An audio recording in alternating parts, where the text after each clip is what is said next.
Georgia O'Connor here. Big up Julius. Ring IQ. Welcome to the relay. Welcome to the relay. We're covering today's top boxing news. Ow! Okay, we'll start with this per tweet from boxing insider Rick Glacier. Another huge pay-per-view flop by PBC and Fox. Ruiz versus Ortiz should have never been pay-per-view, but now the people have spoken, and hashtag boxing fans have rejected the stupidity of putting these types of fights on pay-per-view, as pay-per-view should only be for the biggest and best fights. Wow, bad. Barely breaking 40,000 pay-per-view buys. The price point for this pay-per-view was roughly $74.99. So $74.99 multiplied by roughly 40,000 pay-per-view buys. That gets you close to $3 million. Roughly $3 million if you round up. Now, if you're asking yourself, why would the PBC bother to put a fight like this on pay-per-view when it so obviously belongs on regular television? It's a regular fight. Belongs on regular TV. It's what I always told you. It's what I've been telling you for the last 2, 3, maybe 4 years now. When you see a fight like this end up on pay-per-view as opposed to regular Fox or regular Showtime... Because it clearly ain't box office. Don't misunderstand me. It was a decent little fight that I think would have brought in generous metrics on regular Fox or regular Showtime. This fight could have. But if it ended up as a pay-per-view, a Fox pay-per-view, you want to pay attention to that. Do it. If it ended up as a Fox pay-per-view, it's because of what I've been telling you.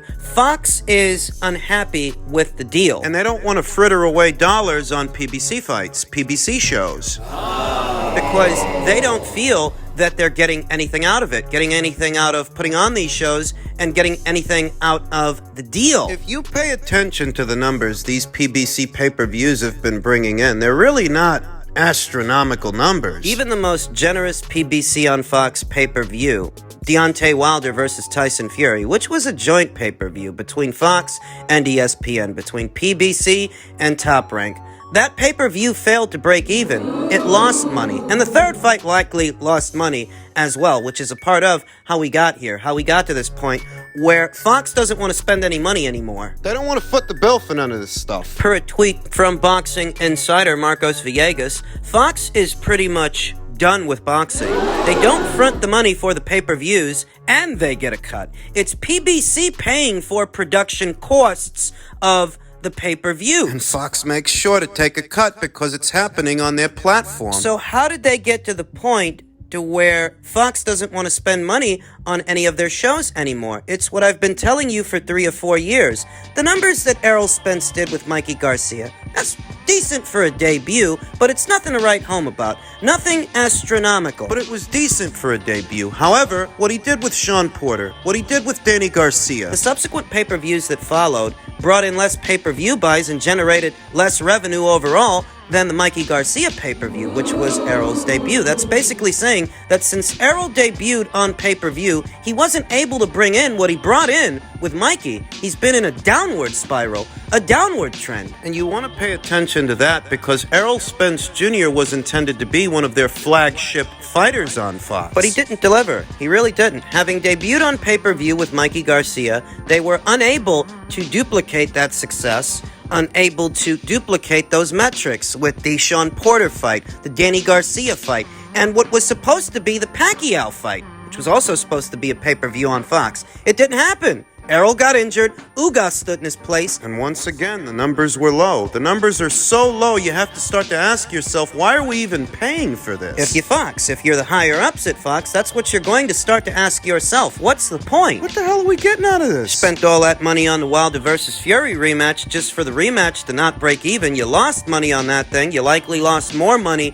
on the third fight, which brought in less pay-per-view buys overall than the second. So you get to a point to where you tell yourself, we're not paying for any of this stuff. You can do the fights on this network. We will see out the life of the deal, but we're not going to hemorrhage dollars paying for this stuff because we're not getting nothing out of it. And that's how you can explain fights like Ruiz versus Areola ending up as pay-per-views. Ortiz versus Martin. Ortiz versus Ruiz. They end up as pay-per-views because where normally the network gives you the money to finance those fights, Fox didn't want to do that anymore, so the PBC had to start paying for these shows out of their own pocket. Because, promotional outfits normally get their budget from their broadcast partner, but in this instance, the broadcast partner didn't want to waste money on these shows. So Al and his buddies, they end up paying for the shows out of their own pockets to keep their fighters as active as they can be. They pay for these shows, but the only hope they have to get their money back, get a return on that investment,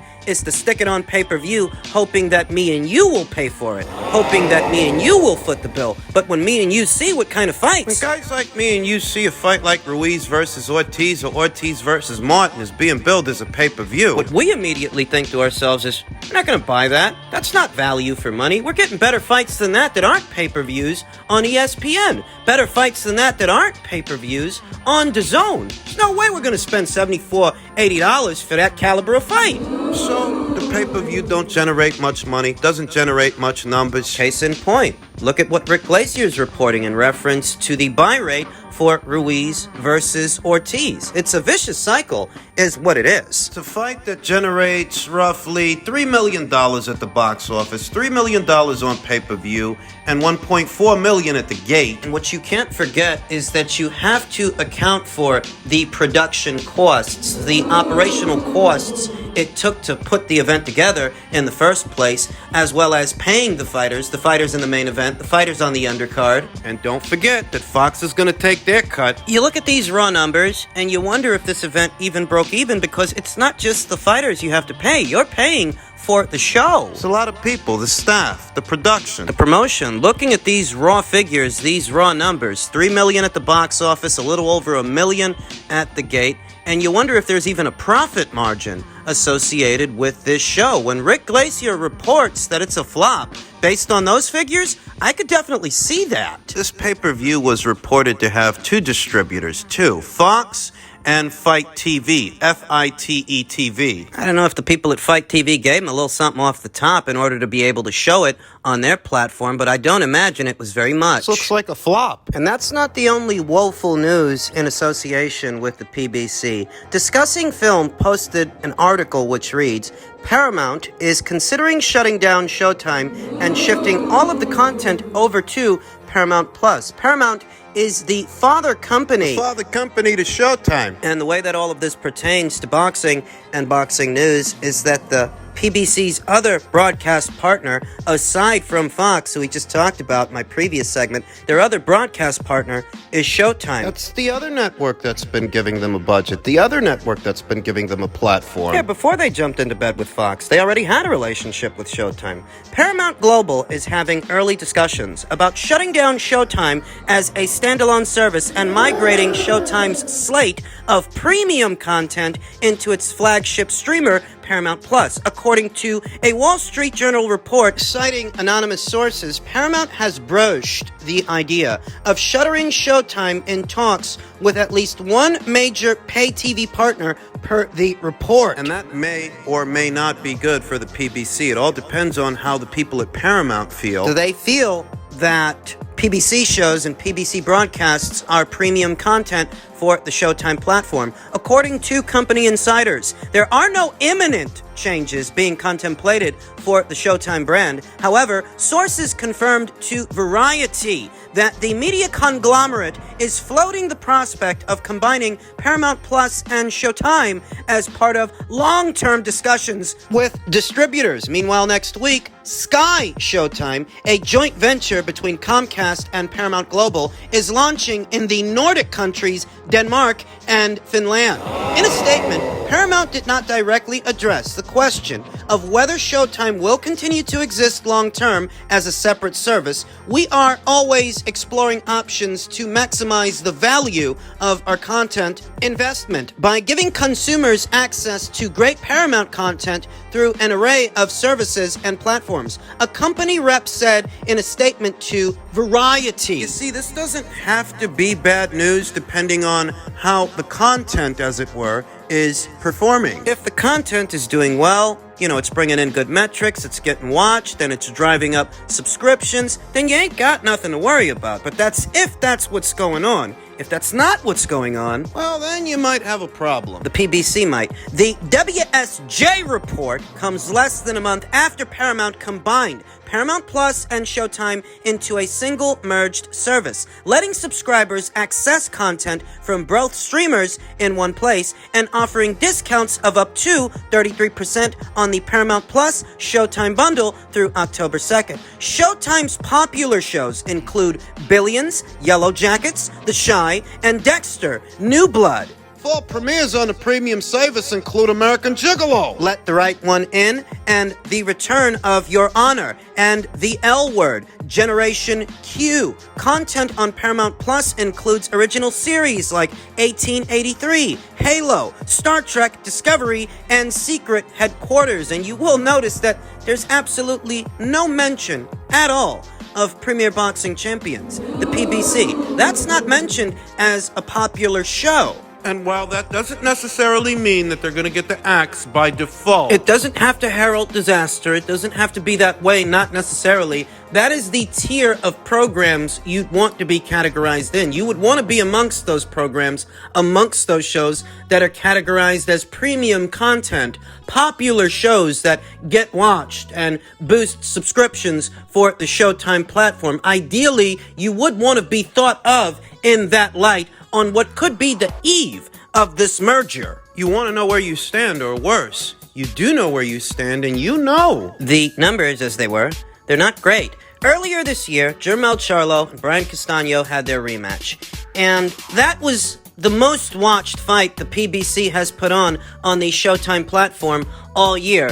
A little over a week later, David Benavidez took on David Lemieux, and that only brought in half the viewership of the Charlo card. It was a sharp decline. There was not as much interest in watching David Benavidez smack around David Lemieux. You think about what kind of viewing figures they've been putting up the last 2, maybe 3 years, and whether or not those viewing figures are encouraging viewing figures. You think about fights like Broner versus Figueroa, what was supposed to be Adrian Broner versus Figueroa, which ended up being Sergey Lipinets versus Omar Figueroa. You think about that and how that affects public interest in the show. The real danger here is that if the PBC isn't categorized as premium content they'd want to bring over to the Paramount Plus app, I don't know. Maybe they get the axe. It's long been foretold that Showtime's days in the sport of boxing are numbered because Showtime, it's not a sports network after all. They're mostly showing sitcoms and series and things of that nature. They're a storytelling network more than a sports network. it's long been foretold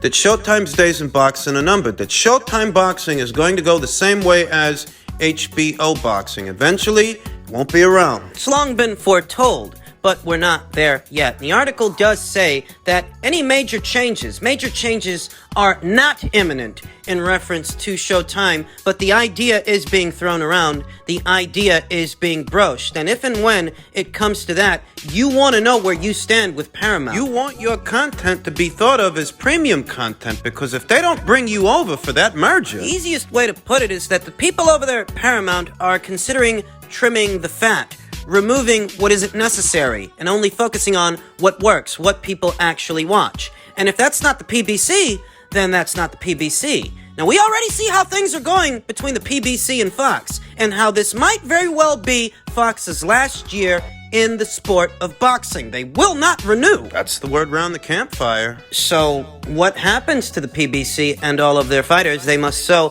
accommodate if Fox takes their foot out of boxing and Showtime ends up getting phased out. Where do they go? What do they do? Is Stefan Espinosa going to be out of a job? They usually sack upper-level management when it comes to a quote-unquote merger. If you even want to call it that, because this isn't really a merger, it's a bigger platform absorbing a smaller one. Focusing on what works and getting rid of the excess, trimming the fat. Getting rid of the unnecessary parts. That is what they're talking about. I mean, we're not there yet, but that is what they're broaching.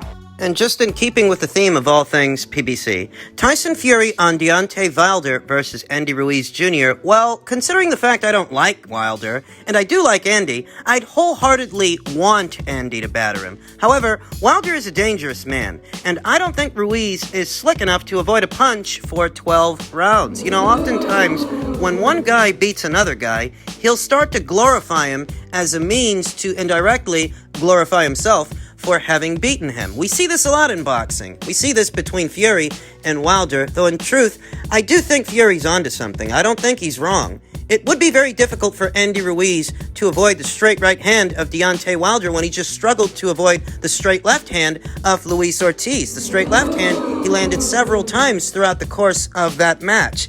Took a few of those shots. How many of those would he have to take from Wilder before he goes down? For Andy to stand a chance in this fight, he's got to fight on a swivel, keep his head on a swivel, his torso on a swivel, because he has heavy feet, and that's not about to change. That's his Achilles heel in this match. If he can get inside on Wilder, he can hurt Wilder. Mid-range to inside. The smaller fighter with the shorter arms has the advantage, but the smaller fighter with the shorter arms, he has to get there first. Deontay's going to be fighting Robert Helenius this fall, and I think he's going to knock that guy out. I think he's going to beat him. And I don't imagine that he's going to take all that much punishment in the process. He will effectively shake off the cobwebs and shake off the ring rust. The night of the fight, it will have been approximately a year's time since his last loss to Tyson Fury. He'll be back in the winner's bracket, same as Andy. There's a question as to how long it's going to take them to put that fight together if Wilder wins in October. Given the subjects we just discussed in my previous two segments,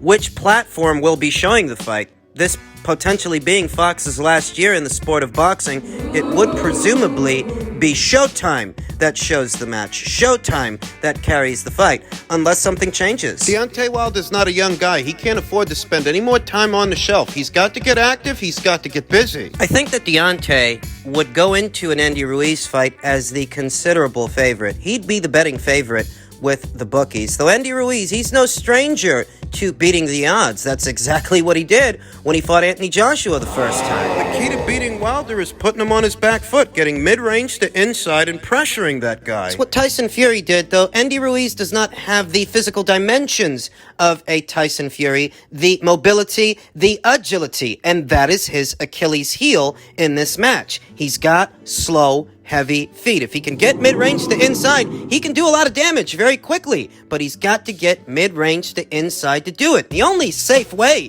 for him to get there is to keep his head on a swivel, his torso on a swivel, sail past the straight shots, the straight punches, slipping the jab, bobbing and weaving under it. Slipping hawk! It's his only chance. Can he really avoid the straight right hand of Deontay Wilder for 12 rounds? Can he take Deontay out, or does he get taken out? Andy's known for having a world-class chin, But I don't know that he can stand up to the right hand of Deontay Wilder, who is a comparatively stronger puncher than Luis Ortiz, who he just fought. you know, if Andy were to win that thing, he'd go down as this era's number 4 heavyweight. Number 4 at least. Number 1 and number 2. Well, that's between Tyson Fury and Alexander Usyk. Number 3, at least right now, I'd have to say is Anthony Joshua.